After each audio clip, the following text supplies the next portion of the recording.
Law and order situation کی، دہشت گردی کی، تو دہشت گردی ہم جانتے ہیں ہماری فوج قربانیاں دے رہی ہے. فوج پاکستان ہزاروں کی تعداد میں انٹیلیجنس بیسڈ آپریشنز کر چکی ہے اور مزید کر رہی ہے. دہشت گردوں کا کلا کما کر رہی ہے. پاکستان سے خاتمہ کیا جا رہا ہے، specially from Balochistan and KPK. At the same time ہمیں یہ بھی یاد رکھنا چاہیے کہ جو ہمارے دنیا کے انٹرنیشنل پاورز اور لیڈرز ہیں، for example America, Donald Trump صاحب کی اسٹیٹمنٹ کیا ہے؟ آج وہ کہتے ہیں کہ ہمارے پاس اتنے ایٹم بم موجود ہیں کہ ہم پوری دنیا کو تباہ کر سکتے ہیں. صرف پوری دنیا کو تباہ نہیں کر سکتے، پوری دنیا کو 150 مرتبہ تباہ کر سکتے ہیں. امیجن کیجئے ان کا غرور، تکبر اور ان کی ویپنائزیشن. امریکہ دنیا میں سب سے زیادہ ہتھیار بیچنے والا ملک ہے اور ہم یہ جانتے ہیں کہ اس وقت اس کے پاس کتنے ہتھیار ہیں. چائنا کلیم کرتا ہے ہائیڈروجن بم جو دنیا میں کسی کے پاس نہیں ہے. نارتھ کوریا میں ہم جانتے ہیں ہواسونگ 20 ہے جو ایک بہت بڑا سا راکٹ بم ٹائپ چیز ہے جس سے بہت سارے وار ہیڈز لگ جاتے ہیں. بتانے کا مقصد دنیا میں اس وقت ویپنز انڈسٹری $6.6 ٹریلین پہ ہے. 6,600 ارب ڈالرز سالانہ. اگر یہ جنگیں ختم ہو گئی تو ہتھیار کیسے بکے گا؟ ہتھیار بکے گا نہیں تو پھر کیسے کاروبار چلے گا؟ اس لیے جنگیں ہونی ہیں، ہتھیار استعمال ہونا ہے. خیر، گفتگو کا آغاز کرتے ہیں. بہت ساری چیزیں میں آج ڈسکس کرنا چاہتا ہوں اپنے پروگرام میں. The discussion. میرے ساتھ موجود ہیں پاکستان پیپلز پارٹی کے سینئر رہنما، ماہر قانون، کسی تعارف کے محتاج نہیں ہیں، قادر خان مندوخیل صاحب. السلام علیکم، thank you so very much for your time. میرے ساتھ موجود ہیں غزالہ سیفی صاحبہ فرام پاکستان تحریک انصاف. بہت بہت شکریہ غزالہ صاحبہ آپ کی قیمتی وقت کے لیے، جزاک اللہ خیر. PMLN سے میرے ساتھ موجود ہیں عظمیٰ کاردار صاحبہ. عظمیٰ صاحبہ السلام علیکم، تھینک یو آپ کی قیمتی وقت کے لیے. آپ سے میں شروع کرنا چاہوں گا عظمیٰ کاردار صاحبہ آج کی گفتگو. کیا ہی بھلا ہوتا کہ 27ویں آئینی ترمیم کے یہ پوائنٹس، یہ ڈیٹیلز ہمارے فیڈرل منسٹر فار انفارمیشن پاکستانیوں کو دیتے، ہمارے فیڈرل منسٹر فار لا پاکستانیوں کو دیتے، لیکن بلاول بھٹو زرداری صاحب نے یہ ڈیٹیلز پوری قوم کے سامنے رکھ دی. What do you think can be the reason behind it? Uzma Kardar صاحبہ. جی بسم اللہ الرحمن الرحیم. بڑا تھاٹ پرووکنگ آپ نے سوال کیا ہے اور میں بھی کل سے یہی سوچ رہی ہوں. اس کا جواب جو ہے وہ میرے خیال میں آئندہ دنوں میں ہمیں مل جائے گا جب ان کی CEC کی میٹنگ ہوگی. مطلب پرائم منسٹر جب گئے اور اپنی ہائی لیول ڈیلیگیشن کے ساتھ بلاول سے ملاقات کی، 27th امینڈمنٹ کے متعلق ساری تفصیل سے گفتگو ہوئی اور ان کی سپورٹ مانگی گئی، تو مجھے نہیں معلوم کہ یہ اس کو پبلک کرنا چاہیے تھا کہ نہیں کرنا چاہیے تھا. بلاول صاحب نے کیا ان کو بتایا تھا PM صاحب کو کہ جی میں اس کو ایکس پہ جا کے تو میں پبلک کر دوں گا؟ کیونکہ ابھی تو دیکھیں شروعات ہے، ابھی تو یہ ڈیبیٹ اور ڈسکشن ہونی ہے، بہت ساری اس میں چیزیں اوپر نیچے رد و بدل ہونی ہے. اس طرح تھوڑی کوئی ایک امینڈمنٹ آ سکتی ہے. ایک آئینی ترمیم آتی ہے 2/3 میجورٹی اور بہت ڈیلیبریشن، بہت یعنی کہ اس میں آپ کو دیکھنا پڑتا ہے، سوچنا پڑتا ہے. ایک آئین کو آپ امینڈ کر رہے ہیں تو یہ اگر انہوں نے ٹویٹ کر ہی دیا ہے تو آئی سپوز اب اس کو اصولاً تو جو ہے یہ تب پبلک ہونا چاہیے تھا جب کنسنسس بلڈ اپ ہو رہا ہوتا یا ہو جاتا. مجھے تو لگتا ہے تھوڑا پری میچور کر دیا ہے بلاول صاحب نے، کیونکہ ہماری ابھی تک ہماری طرف سے تو کوئی اسٹیٹمنٹ نہیں آئی. میں نے رانا ثناء اللہ سے جب بات کی تھی انہوں نے بھی بس یہی کہا کہ اگر کوئی حکومت سمجھتی ہے کہ کوئی امینڈمنٹ ضروری ہو گئی ہے آئین میں اور اگر ان کے پاس 2/3 میجورٹی ہے تو پھر اس میں کوئی قباحت نہیں ہے. چلیں اب اس سوال کا پارٹ بھی عظمیٰ صاحبہ، do you think Bilawal Bhutto Zardari صاحب خود آگے بڑھ کے اس وقت شاٹ کھیل رہے ہیں یا آپ کو لگتا ہے کہ بلاول بھٹو زرداری صاحب کسی کے کہنے پر آگے بڑھ کے شاٹ کھیل رہے ہیں؟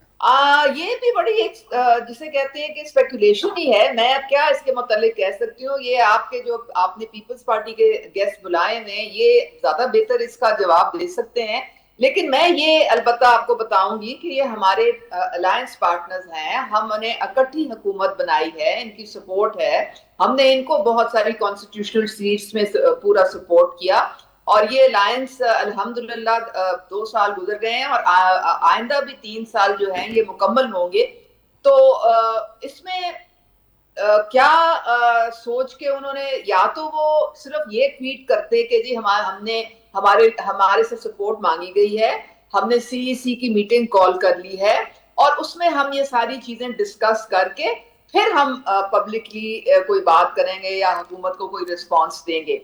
میرے خیال میں وہ زیادہ مناسب ہوتا. لیکن انہوں نے جسے کہتے ہیں نا ایک اوپنلی چلیں ساری چیزیں ٹویٹ کر دیے تو اس کی ثواب دید ہے، کیا اس میں میں بات لیکن کر سکتی قوم ہوں؟ کو تو یہ لگ رہا ہوگا نا عثمان صاحبہ کہ بلاول صاحب ہی وہ واحد سیاستدان ہے جس میں یہ طاقت ہے، سیاسی بصیرت ہے، قوت ہے کہ قوم کے سامنے اتنی امپورٹنٹ انفارمیشن رکھ دیں سامنے، کسی اور میں نہیں تھی، بنتا تو ہے، بنتا تو ہے۔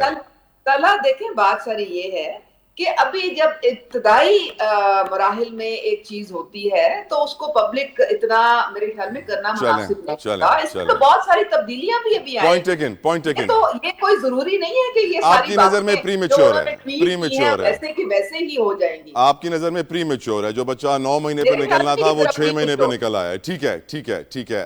غزالہ سیفی صاحبہ، آپ کا اوپینین اس امپورٹنٹ ایشو کے اوپر، ڈو یو تھنک کہ جو ہو رہا ہے وہ صحیح ہو رہا ہے، صحیح پروسیس اپنایا جا رہا ہے، بلاول صاحب جو کر رہے ہیں ان کے ایکشنز پر آپ کی رائے؟ غزالہ سیفی صاحبہ۔ جی شکریہ۔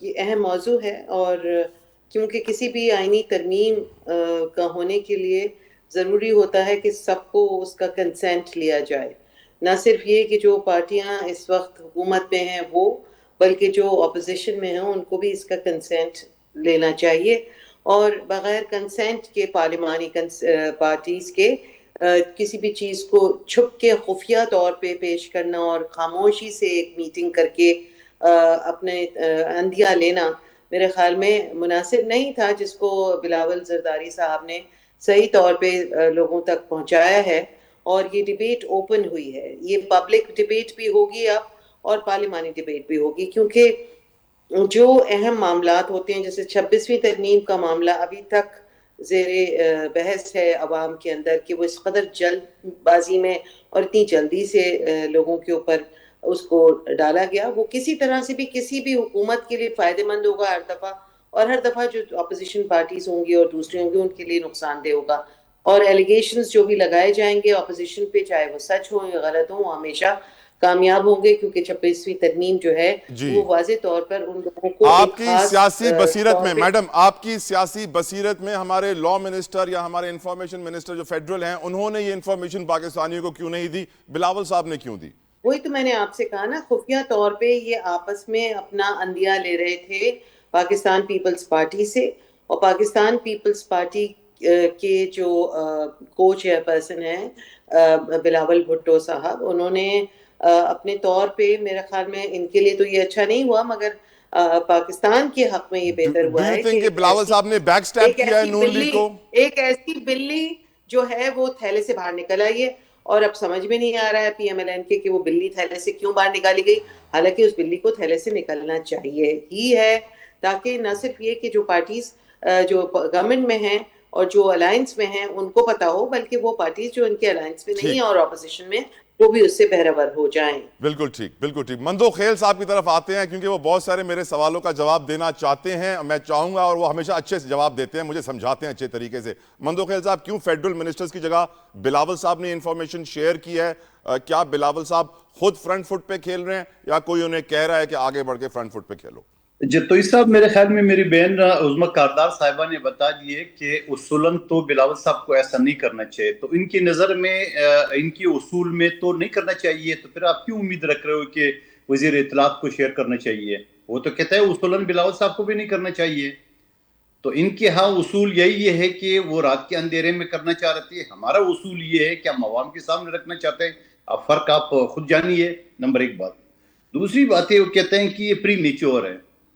اب پری میچور کیا ہوتا ہے کہ پہلے بھی جو 26ویں ترمیم آئی تھی اس پہ کافی اعتراض ہوا کہ وہ کالے لفافے میں تھا، پتہ نہیں کیا تھا، بڑا ایشو بنا تھا۔ ایک چیز جب آئین کے آرٹیکل 239 کے تحت اسمبلی کے پاس اختیار ہے، اگر وہ 2/3 میجارٹی رکھتی ہے تو کوئی بھی قانون سازی 1,27,000 مرتبہ بھی کر سکتے ہیں، تو اس میں پھر رات کے اندھیرے میں چپ کے کرنے میں کیا حرج ہے؟ تو بلاول صاحب نے بالکل صحیح کہا، بالکل صحیح کیا ہے اور پبلک کر دی ہے، اور یقیناً میں اور آپ جو بات کر رہے ہیں یا کل سے جو ٹاک شو چل رہے اس کے اوپر، تو یقیناً جو عوام کی جو رائے وہ بھی سامنے آئے گی، گو کہ یہ تو ڈیسائیڈ کرنا ہے پارلیمنٹ میں، مگر عوام کی جو رائے ہے وہ اپنے اپنے نمائندوں تک یہ بات پہنچا سکتا ہے کہ یہ چیز صحیح ہے، یہ چیز غلط ہے۔ لیکن یہ میں ضرور کہوں گا کہ ابھی یہ ساری چیزیں تفصیل سے آئی نہیں ہیں۔ تفصیل سے جب یہ 6 تاریخ کو یعنی پرسوں جو ہماری سینٹرل ایگزیکٹو کمیٹی کے سامنے یہ ساری چیزیں رکھیں گے تو یقیناً بلاول صاحب کے پاس وہ پورا مسودہ موجود ہوگا. اس نے اپنا ٹویٹ میں تو صرف چند جو وہ چیزیں تھی چند دو چار اس نے ڈالا ہے, لیکن وہ سامنے رکھیں گے اور پارٹی کی رائے آ جائے گی سینٹرل ایگزیکٹو کی میں کیا چاہ رہی ہے. لیکن سوال یہ ہے آئین کا آرٹیکل 239, یہ بار بار میں یہ ریپیٹ اس وجہ سے کر رہا ہوں کہ وہ یہ کہتا ہے کہ جو چیز اچھی نہیں ہے یا اس کو بہتر کیا جا سکتا ہے تو وہ ہو سکتا ہے, اور دنیا بھر میں یہ رواج ہے, ایسا نہیں کہ پاکستان میں کوئی انوکھا قانون ہے. تو میں یہ سمجھ رہا ہوں کہ اچھا ہے اس کے اوپر ڈیبیٹ ہو, اچھا ہے اس کے اوپر ساری چیزیں آ جائے. لیکن میں پی ٹی آئی کے اسد کیسر صاحب کو سلام پیش کرتا ہوں اور ان کی سیاسی بصیرت کو بھی سلام پیش کرتا ہوں کہ ابھی تک تو ہمیں نہیں پتا کہ اس کے اندر کیا چیز ہے. وہ کہہ رہے میں مسترد کرتا ہوں. بھائی آپ سپیکر رہے ہو, آپ مسترد کیسے کر سکتے ہو؟ ایک چیز آپ نے پڑھی نہیں ہے, آپ مسترد کرو. پچھلی جو 24ویں ترمیم ہے وہ مولانا کے گھر طواف آپ جو کر رہے تھے, آپ کی سیکرٹری اطلاعات رؤوف حسن صاحب نے کہا کہ یہ تو مسودہ ہی ہمارا ہے. گور خان آپ کی چیئرمین نے کہا کہ بہترین مسودہ ہے. وہ ایک الگ ہے کہ خان کو دکھا کے وہ گالیاں پڑ گئی ہے کہ کمبختو مجھے جیل سے رہا کرو, کس چکر میں پڑے ہو. تو سیاسی بصیرت تو ان کا اندازہ لگا لے کہ ایک چیز آئی نہیں ہے, ایک چیز پڑھی نہیں ہے, اور پھر آپ مسترد کھڑے کھڑے کیسے کر سکتے ہیں؟ اور آپ سے پوچھا کس نے؟ ابھی تو حکومت نے اپنے اتحادی سے پوچھا ہے.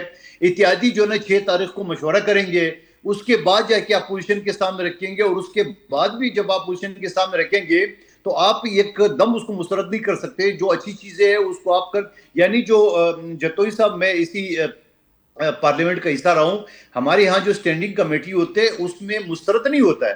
اس میں یہ ہوتا ہے کہ ایک نقطہ میں ڈالوں, ایک نقطہ عظمیٰ کاردار صاحبہ ڈال دے, ایک نقطہ جو ہے نا غزالہ صاحبہ ڈالے. تو اس طرح پھر جب اکثریت ہوتا ہے تو وہ چیز پاس ہوتا ہے. ایسا نہیں ہوتا نہیں جی میں تو ریجیکٹ کرتا ہوں, میں تو پڑھے بغیر, ایسا کوئی نہیں ہوتا ہے. ایسا کوئی سیاستدان تھوڑی کر سکتا ہے. تو میں یہ سمجھ رہا ہوں کہ اب آئندہ آنے والے دنوں میں اس کی مزید وضاحت آ جائے گی, مزید اس کے اوپر ڈیبیٹ ہوگا. اور یقیناً میں اور آپ جو گفتگو کر رہے ہیں تو جو ہماری پارٹی ہے یا مسلم لیگ نون کی ہے یا پی ٹی آئی دوسرے کی ہے, تو یقیناً اپنے اپنے لوگوں کی باتیں سن کے اور وہی تجاویز اپنی کمیٹی میں اپنی جو میٹنگ ہے اس میں کر کے اور حکومت کو بہتر تجاویز دے سکتا ہے. میں نہیں سمجھتا ہوں کہ حکومت بھی اس طرح جو نا غلط تجویز یا غلط بریک کی طرف بڑھنا ہے سر, مجھے کر کے اس کو پاس کرنا چاہتی. میں نہیں سمجھتا ہوں. حکومت کو بھی سوچ سمجھ کو یہ ساری چیز کریں گے, اور ظاہری بات ہے وہ بھی عوام کے ووٹوں سے آئے, انہیں بھی ساری چیز دیکھنی ہے. ایک ساتھ ایسے تھے جنہوں نے باہر سے ایک ڈیلیگیشن آیا, اس کی ٹکٹس اور ہوٹل کے پیسے کلیم کیے,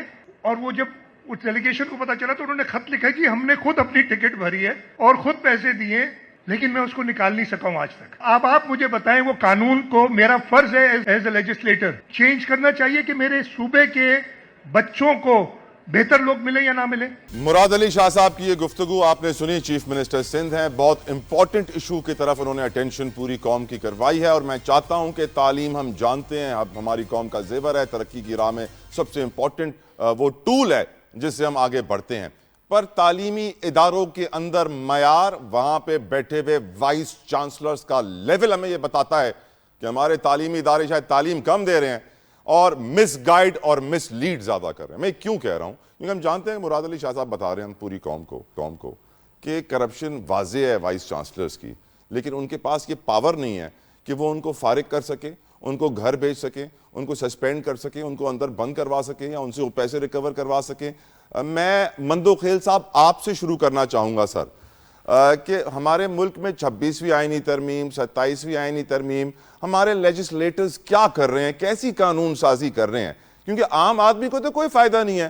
مجھے خوشی یہ ہوتی کہ مراد علی شاہ صاحب آج یہ کہتے کہ یہ پرابلم تھا, ہم نے اسمبلی میں جا کے قانون سازی کی, اب میں نے ان وائس چانسلر کو پکڑ کے بند کروا دیا ہے. سیڈلی وہ اپنی بے بسی کا اظہار کر رہے ہیں, جس سے واضح ہو جاتا ہے کہ ہمارے قانون ساز اسمبلی میں قانون صرف رئیسوں کے لیے, بڑے بڑے لوگوں کے لیے, بڑے بڑے اداروں کے لیے بنتے ہیں. غریب عام آدمی سے کوئی تعلق نہیں ہے ہماری لا میکر سے اور لا میکنگ اسمبلیز سے. مندو خیل صاحب. جتوئی صاحب دیکھیں, میں آپ سے شروع میں عرض کر چکا ہوں جو آرٹیکل 239 ہے وہ ہوتا ہے اسی وجہ سے کہ قانون میں آپ رد و بدل کر سکیں. جو قانون یعنی ہمارے جو بزرگوں کا اس وقت کے جو قوانین تھے یا جو ان کی ایک رواج تھا, وہ آج کل کے معاشرے میں سارے فٹ نہیں ہوتے. میں خود اپنے خاندان میں جب جاتا ہوں گاؤں تو یہ بات کرتا ہوں کہ ہمارے جو بزرگوں کے اس وقت کے حالات کے حساب سے جو قوانین یا اصول بنائے تھے اور وہ اصول اگر اچھے ہیں آج کے وقت کے برابر ہے تو اس کو برقرار رکھے، جو آج کے وقت کے برابر نہیں ہے تو اس کو ہم چینج کرتے ہیں. تو اسی طرح قوانین بھی اسی طرح ہے کہ وقتاً فوقتاً جب اس طرف چیزیں آ جاتی ہے، یا آپ نے وزیر اعلیٰ مراد علی شاہ صاحب کی بات کی ہے، تو یقیناً آپ دیکھیں ماضی میں یونیورسٹی کے حوالے سے جو تھی وہ وزیر اعلیٰ کے پاس وہ اختیار آ گئے. اب جو کرپشن کے حوالے سے ایک چیز ہے، تو یہ ساری چیزیں تو جب وہ اٹھیں گے تو اسی حساب سے ڈیبیٹ کا حصہ بنے گے. جب ڈیبیٹ کا حصہ بنے گے تو یقیناً اس کے اوپر قانون سازی بھی ہوگی. بالکل ٹھیک. غزالہ سیفی صاحبہ، ایک چیف منسٹر کا یہ کہنا کہ میں نے چوری ریڈ ہینڈڈ پکڑی ہے اینڈ سٹل میں ان وائس چانسلر کو سزا نہیں دے سکتا، اور اتنی ساری قانون سازیاں ہوتی رہتی ہیں ہمارے ملک میں، اس معاملے کے اوپر قانون سازی نہیں ہوتی ہے. آپ کی رائے اس کے اوپر میڈم؟ کہ پہلی تو چیز یہ ہے، ہمیں یہ دیکھنا ہوگا کہ جتنے بھی وائس چانسلرز ہیں وہ پولیٹیکل اپوائنٹمنٹس ہیں یا وہ میرٹ اپوائنٹمنٹس ہیں. اگر وہ پولیٹیکل اپوائنٹمنٹس ہیں تو یقیناً چیف منسٹر جو ہیں ان کے پاس اختیار ہے کہ ان کو چیک کر سکیں. دوسری چیز یہ ہے کہ ہم تو اوپر کے لیول کی بات کر رہے ہیں، یونیورسٹی لیول تک ہمارے کتنے اسٹوڈنٹس ہیں، کتنے بچے ہیں جو یونیورسٹی لیول ایجوکیشن تک پہنچتے ہیں. ہمیں دیکھنے کی یہ ضرورت ہے کہ ہمارے ہاں اس وقت سندھ میں کتنے گوسٹ سکولز ہیں، ریگولر پرائمری سکولز کتنے گوسٹ سکولز ہیں جہاں پہ بکریاں اور دمبے اور گائیں پل رہی ہیں، جہاں کے ٹیچرز جو ہیں انہوں نے پچھلے 3.5 مہینے سے ہڑتال کی ہوئی ہے، اسکول کھول کے نہیں دے رہے ہیں. غریب بچہ جو ہے وہ ویسے ہی بہت ہی ڈسٹریکٹ ہوتا ہے، اس کے پاس نہ پراپر کلاس روم سچویشن ہے، نہ بلیک بورڈز ہیں، نہ پراپر پڑھی لکھے اچھے ٹیچرز ہیں، نہ کوئی ان کے پاس گیم فیسلٹی ہے، نہ کوئی اسپورٹس کی فیسلٹی ہے. ان ساری چیزوں کے باوجود اگر وہ تعلیم کے شوق میں اسکول کی طرف آتا ہے تو وہاں پہ ان کو تعلیم بھی نہیں مل رہی ہے. تو ہمیں پہلے تو یہ دیکھنے کی ضرورت ہے، اگر ایک وائس چانسلر نے ایک کوئی ایسی چوری چکاری کی ہے اس کو یقیناً ہینڈل کیا جانا چاہیے. مگر میں یہ سمجھتی ہوں کہ چیف منسٹر سندھ بہت خود بھی پڑھے لکھے آدمی ہیں اور سمجھدار ہیں، سمجھتے ہیں باتوں کو، وہ کوئی عام آدمی نہیں ہے، اور ان کو اتنے دن ہو گئے سندھ کے اوپر حکومت کرتے ہوئے، تو ان کو ضرور یہ دیکھنا چاہیے کہ عام آدمی اور ہمارے جو قوانین ہیں، ہمارا جو کانسٹیٹیوشن ہے، اس کے حساب سے ہر بچہ جو پاکستان میں پیدا ہوتا ہے اس کو حق ہے تعلیم یافتہ ہونے کا اور فری ایجوکیشن کا. تو اگر رائٹ فار فری ایجوکیشن ہر بچے کو ہے تو ہمارے وہ بچے جو کہ اسکول جانے کے لیے تیار بیٹھے ہیں، وہ اتنے ہزاروں لاکھوں بچے سندھ میں آؤٹ آف اسکول ہیں، اور پھر ان کو واپس بھیجنے کے لیے کیا ترکیب کی جا رہی ہے اس پہ بھی ہمیں دیکھنا پڑے گا. کیونکہ اگر ہمارے پاس ایک لارج نمبر آف پیپل جو کہ تعلیم سے دور ہوں گے تو ہم ان کو کہاں انڈکٹ کریں گے؟ بالکل ٹھیک غزالہ صاحبہ، بالکل ٹھیک. Let me take this discussion towards Uzma Kardar صاحبہ، کیونکہ ایجوکیشن ان کے بھی دل کے بہت قریب ہے. عظمیٰ صاحبہ، ایک چیف منسٹر کا یہ اعتراف کرنا کہ میں ایک وائس چانسلر کو اس کے عہدے سے نہیں ہٹا سکتا ایون دو کہ میں نے اس کی چوری پکڑ لی ہے، پھر ظاہر سی بات ہے میں غزالہ سیفی صاحبہ کی باتوں کو یقین مانوں گا، صحیح مانوں گا کہ کیونکہ ہمارا چیف منسٹر ایک وائس چانسلر کو چوری پکڑنے کے بعد بھی سزا نہیں دے سکتا، تو پھر ان چھوٹے چھوٹے چوروں کو کیا سزا دے گا؟ عظمیٰ کاردار صاحبہ. جی طلحہ، دیکھیں ہر چیز جو ہے اس کا ایک پروسیجر ہوتا ہے، ایک سسٹم ہوتا ہے. اگر کسی کی کوئی چوری یا ایمبیزلمنٹ یا ناقص کارکردگی پکڑی گئی ہے جس کی وجہ سے نقصان ہو رہا ہے ایک انسٹیٹیوشن کو یا اس کے اسٹوڈنٹس کو، تو اس کے خلاف ایکشن انیشیٹ کیا جا سکتا ہے. میرے خیال میں فوراً جو ریموول ہے وہ تو کہیں بھی نہیں ہوتا نا، آپ کو کوئی نہ کوئی جو کیس ہوتا ہے اس کے رولز کے مطابق آپ کو چلنا پڑتا ہے. یہاں پہ پنجاب میں تو وائس چانسلر جو لگائے جاتے ہیں وہ چیف منسٹر کی ثوابدید سے لگوائے جاتے ہیں، اور ان کو بہت سختی سے اسکروٹنائز کیا جاتا ہے، اور جو بہت ایک جن کی جو کلیئر ان کی ساری پیچھے ہسٹری ہے اور ان کی کوالیفیکیشن اور کمپٹنس میں بھی کوئی سوالیہ نشان نہیں ہے، انٹیگریٹی بھی ہے، ان کو لگایا جاتا ہے. کیونکہ یہ بہت امپورٹنٹ ہے، یہ آپ کے بچوں کے فیوچر کا، آپ کے ملک کے فیوچر کا یہ سوال ہے، اور یہ ہائر ایجوکیشن میں تو اور بھی زیادہ اس کو آپ کو ایک تنقیدی نگاہ سے اور ایک ڈیٹیل سے آپ کو دیکھنا پڑتا ہے. تو پنجاب میں تو یہ سچویشن نہیں ہے. اب اگر سندھ میں یہ ہے تو چیف منسٹر صاحب کو چاہیے کہ وہ تھوڑے سے دوبارہ رولز کو زیر غور لائیں, اور اگر ان میں کوئی چینج کرنے کی ضرورت ہے جس میں ان کی پاور بڑھ سکتی ہے تھوڑی اس پوائنٹ آف ویو سے, تو پھر ضرور رولز اینڈ ریگولیشنز جو ہیں وہ ان کو ریویو کریں. اور جو بلاول صاحب نے اپنی ٹویٹ میں میڈم ایک اور بات کہی تھی تعلیم کے حوالے سے, کہ تعلیم کا وہ شعبہ ہے جو واپس اب وفاق کو جائے گا, جو 18ویں ترمیم سے صوبوں کو گیا تھا, اور جو اطلاعات ہمیں اندر سے آ رہی ہیں وہ یہ آ رہی ہیں, جو سلیبس کا سسٹم ہوتا ہے جو ڈیفائن کرتا ہے کہ یہ سلیبس ہوگا اس والی ڈگری کے لیے, وہ وفاق کو واپس بھیجا جا رہا ہے. اس سے واضح ہو جاتا ہے کہ صوبوں میں جو منتقلی ہوئی تھی اس سے نقصان ہوا, اور اب واپس بھیج کے اس کی کریکشن کی جا رہی ہے. تعلیم کا معیار اوور آل پاکستان میں آپ جانتی ہیں میڈم, پڑھا لکھا ہم اسے کہتے ہیں جو صرف اپنا نام لکھ سکے اور پڑھ سکے اپنا نام, تو اندازہ کیجئے پڑھے لکھے جاہل کتنے ہیں ہمارے اس ناقص تعلیمی معیار کی وجہ سے. عظمیٰ صاحبہ, تو آپ اگری کریں گے اس بات پہ کہ 18ویں ترمیم کو ریورس کیا جا رہا ہے ایک طریقے سے تعلیم کو بچانے کے لیے؟ دیکھیں, میں تو خود ایک ایجوکیشنسٹ ہوں اور میرا 25 سال کا تجربہ ہے, ٹھیک ہے. میں نے یہ اسٹڈی کی ہوئی ہے پوری دنیا میں, اور جو ایک سلیبس ہوتا ہے نا وہ ایک پالیسی گائیڈ لائن اور ایک جو آپ کا پورا نقطہ نظر, ایک نیریٹو جو ہوتا ہے, قومی نیریٹو, نیشنل نیریٹو جو ہوتا ہے, وہ ایک ہونا بہت ضروری ہے. وہ یہ نہیں ہو سکتا کہ ہر صوبہ اپنا علیحدہ بنا کے نظریہ تو وہ آگے پیش کرنا شروع کر دے. You have to have one policy, one guideline, اور ایک ہمارا جو ہے وہ پورا نیشنل سلیبس ہونا چاہیے. آگے جو ڈپارٹمنٹس کی ایکسیکیوشن ہے, مطلب اسکولوں کا دیکھنا, انفراسٹرکچر, کوالٹی آف ٹیچنگ, ساری باقی جو چیزیں ہیں, وہ مجھے میرے تو خیال میں وہ صوبوں کے پاس ہی رہنی چاہیے, کیونکہ وہ ان کے اس میں آتا ہے, وہ زیادہ بہتر طریقے سے ان کو مانیٹر بھی کر سکتے ہیں, دیکھ بھی سکتے ہیں, رادر دین کہ آپ اس کو فیڈرل ٹیریٹری میں صرف ایک سلیبس کو الائن کرنے کے لیے آپ وہ ان کے حوالے کر دیں. اور باقی جو ہے میرے خیال میں as far as I am concern, جو میں ایک ایجوکیشنسٹ ہوں, جو ڈے ٹو ڈے ایگزیکیوشن ہے وہ صوبوں کے پاس ہی رہنی چاہیے, کیونکہ وہ اس کو بہتر طریقے سے دیکھ سکتے ہیں. غزالہ سیفی صاحبہ, آپ کی رائے میڈم؟ جی, میں یہ سمجھتی ہوں کہ جہاں تک صوبوں کے پاس 18ویں ترمیم کے بعد ایجوکیشن اور ہیلتھ بھی ان کے پاس ہے, تو جب ایجوکیشن اگر ہر صوبہ اپنے اپنے پرائم منسٹر یا اپنے چنیدہ لیڈر سے بھی ریلیٹڈ کوئی سلیبس ایک اہم چیز ہے, یقیناً ایک اہم چیز ہے.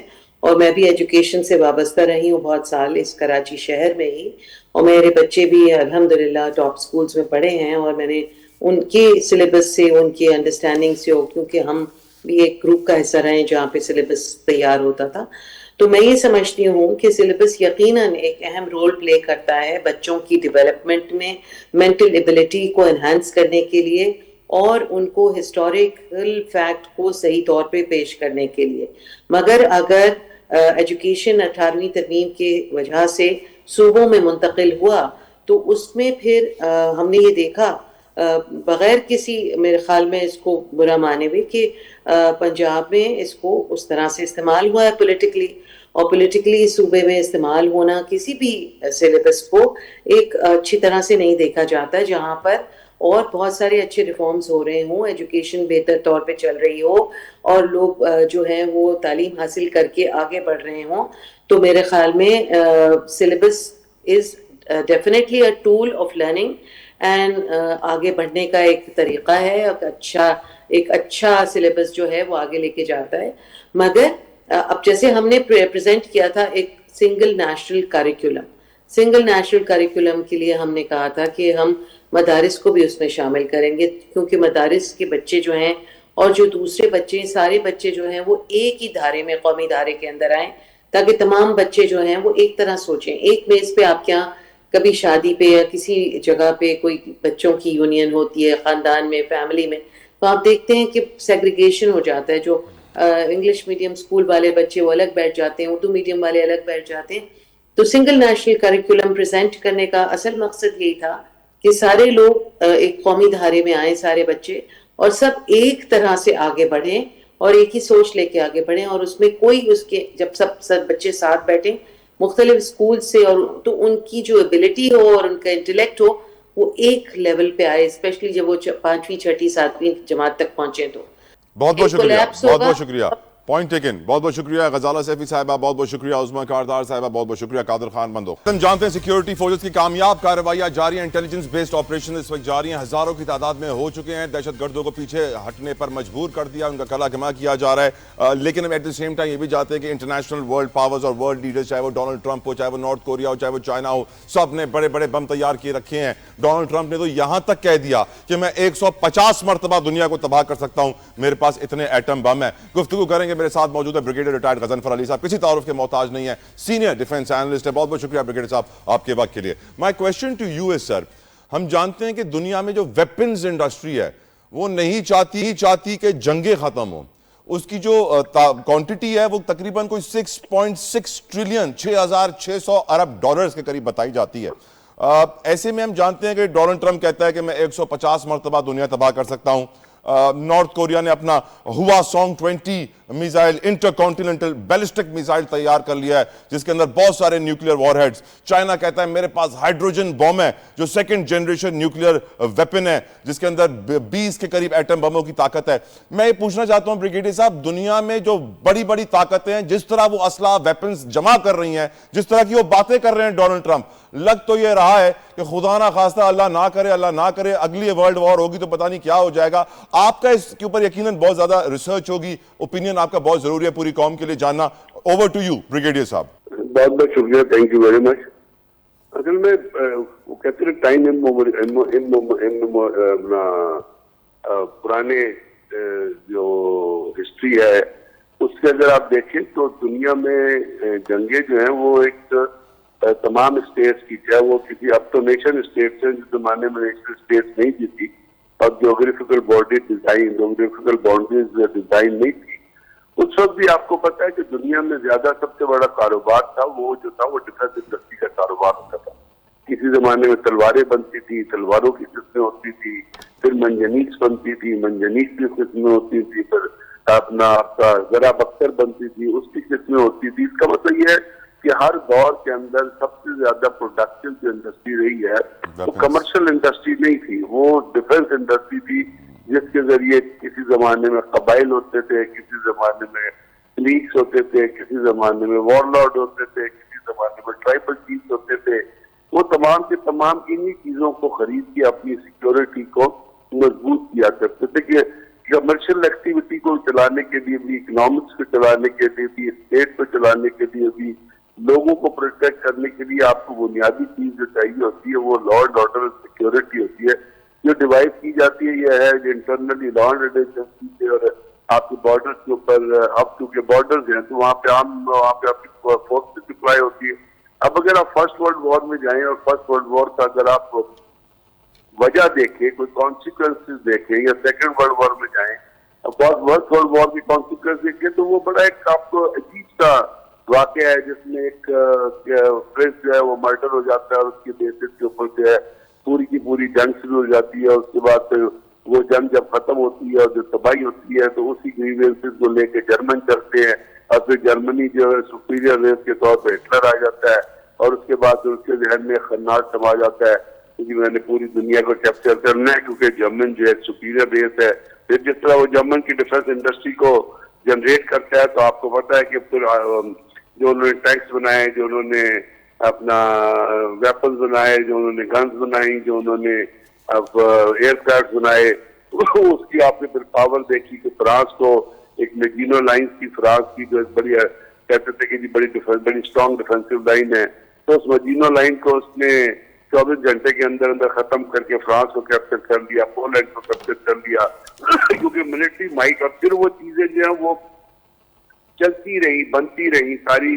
اب وہ چونکہ دنیا کے اوپر وار آ گئی تھی تو پھر ہر ملک نے جو ہے وہ اپنے ہتھیار جو آرسنل جو ان کو ڈیولپ کرنا شروع کیا۔ اور ایک ٹائم آیا کہ برطانیہ کے اندر، برطانیہ صرف ایک کام کر رہا تھا کہ جہاز بنا رہا تھا کیونکہ انہوں نے اسرائیل جرمنی کی ملٹری مائٹ کو جو ہے وہ کنٹیسٹ کرنا تھا۔ تو میرا کہنے کا مطلب یہ کہ یہ تو ایک بڑی پروڈکٹیو انڈسٹری رہی ہے۔ اور آج بھی اگر آپ امریکہ کا بجٹ کا ایسٹیمیٹ نکالیں گے اور اس کو کیٹیگرائز کریں گے تو اس کیٹیگرائزیشن کے اندر آپ کو سب سے زیادہ جو ان پٹ ہے وہ امریکن کی ڈیفنس انڈسٹری کا ہے۔ بالکل اس لیے ڈونلڈ ٹرمپ کہتا ہے کہ میں 150 دفعہ جو ہے